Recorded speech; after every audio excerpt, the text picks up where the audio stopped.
आवाज news, true voice. आदाब नाज़रीन, आवाज़ न्यूज़ चैनल पर आपको खुशामदीद। गांधारी बीजेपी मंडल कोला मधुसूदन राव ने रियासती सदर मुंतखब होने पर रामचंद्र राव को मुबारकबाद दी। इस मौके पर मधुसूदन राव ने कहा कि रामचंद्र राव ने कई सालों से पार्टी की खिदमत की और आरएसएस से लेकर बीजेपी युवा मोर्चे में लीडर खिदमत अंजाम दी है।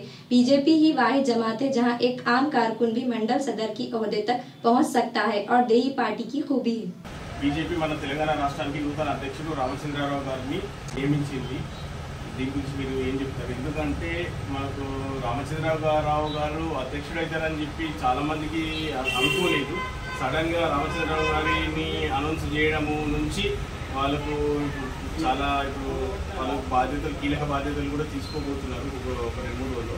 అందరికి ఒక ఆశ్చర్యం అనిపిస్తుంది। దీని గురించి మీరు ఏం చెప్తారు? భారతీయ జనతా పార్టీ లోపల నేషనల్ పార్టీ అయినటువంటి భారతీయ జనతా పార్టీ లోపల ఒక సామాన్య కార్యకర్త కూడా మండల అధ్యక్షుడు కానీ జిల్లా అధ్యక్షుడు కానీ రాష్ట్ర అధ్యక్షుడు అయ్యే అవేర్నెస్ ఎక్కడ ఉంటుందంటే ఒక బీజేపీ పార్టీలో మాత్రమే ఉంటుంది। ఎందుకంటే వేరే పార్టీలలో ఇక్కడికి వెళ్ళి వచ్చి ఆకాశం నుంచి విడిపడిన అధ్యక్షులు వస్తారు। బీజేపీలో మాత్రం కరుడు కట్టిన హిందుత్వవాది బీజేపీ కార్యకర్త క్రమశిక్షణ కలిగిన కార్యకర్తకు మాత్రమే పదవులు వర్తిస్తాయి। రామచంద్రరావు గారు కూడా చిన్ననాటి నుంచి ఆర్ఎస్ఎస్ శాఖలో పనిచేశారు। కాలేజీ టైం లోపల యువ మోర్చాలో పనిచేశారు। ఉమ్మడి రాష్ట్రంలో రాష్ట్ర ప్రధాన కార్యదర్శిగా పనిచేశారు, ఎమ్మెల్సీగా చేశారు।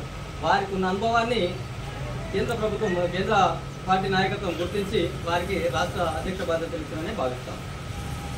బీజేపీ పార్టీ ఏది చేసినా సంచలనంగా మారుతుంది ఈ మధ్యలో। అది ఎవరు ఎప్పుడు అధ్యక్షులు అవుతారు, ఎవరు ఎప్పుడు కీలక బాధ్యతలు చేపడతారు అనేది తెలుస్తుంది। అంటే వేరే పార్టీలో ఎట్లుంటుంది అంటే ఫలానా వాళ్ళు అవుతారు అంటే ఒక ఇంచుమించు ఒక 2-3 ఉన్నారంటే వాళ్ళని ఆ లిస్టులో ఉన్న వాళ్ళు అవుతారు। కానీ మీ బీజేపీకి వేరే పార్టీలకు ఉన్న స్ట్రాటజీ డిఫరెంట్ ఏందన్న? ఒక బీజేపీలో ఎవరు అవుతారు ఏమవుతారనేది బీజేపీ అనేది ఒక లోకల్ పార్టీ తండ్రి కొడుకుల కొరకు ఎవరికో సూచించిన పార్టీ కాదు। ప్రజాస్వామ్యబద్ధంగా ప్రజాస్వామ్యం లోపల ఎన్నికల ప్రక్రియ పరంగా నిదానంగా అధ్యక్షుడిని నియామకం జరుగుతుంది। ఎందుకంటే 10 మంది ఆశిస్తాం అధ్యక్ష పదవి ఆశించడంలో తప్పులేదు, ఎవరమైనా కార్యకర్తలు అధ్యక్ష పదవి ఆశించడంలో తప్పులేదు। అక్కడ కేంద్ర నాయకత్వము మా పనితనాన్ని గుర్తించి ఎవరికి ఏ బాధ్యత అనేది కేంద్ర నాయకత్వం చూసుకుంటుంది, రాష్ట్ర నాయకత్వం ఉంది అక్కడ, వారికి వారు ఆ పని చేస్తారని గుర్తింపుతోనే రాష్ట్ర అధ్యక్ష బాధ్యతలు ఇచ్చారని భావిస్తాం।